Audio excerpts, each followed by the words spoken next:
Last ఇయర్‌లో ఎవరైనా అడిగితే ఏం చెప్పకుండా వెళ్ళిపోయాడు విఘ్నేశ్వరుడు.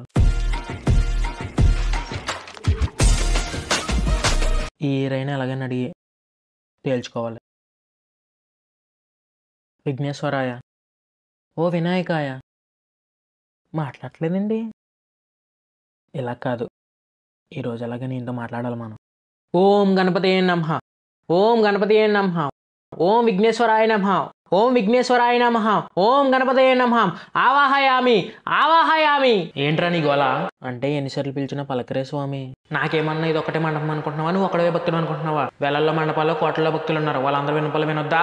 అది కూడా నిజమే స్వామి. నా లవ్ లైన్ గురించి కూడా ఒక క్లారిఫికేషన్ ఇచ్చేస్తే మిమ్మల్ని ఇబ్బంది పెట్టను కదా స్వామి. ఇప్పుడు ఎందుకు నాయనా అవన్నీ? నువ్వు చాలా ప్రశాంతంగా ఆనందంగా ఉన్నావు కదా, నీ మనశ్శాంతిని కోల్పోవడానికి అంత తొందరపడుతున్నావా? అంటే అది స్వామి, నువ్వు అంతలా బతిమాలుతున్నావు కాబట్టి చెప్తున్నాను నాయన. ఈ కాలంలో అమ్మాయిలు ఎలా ఉంటున్నారో చూస్తున్నావు కదా, నీలాంటి మంచి వాడికి మంచి అమ్మాయి దొరకాలంటే సమయం పడుతుంది. రైట్ టైంలో రైట్ పర్సన్ నీ లైఫ్లోకి వస్తుంది నాయన. నీకు సంతోషమే కదా నాయన? ఎందుకు స్వామి? పెద్ద విగ్రహం అని ఎగిరావు కదా నాయన.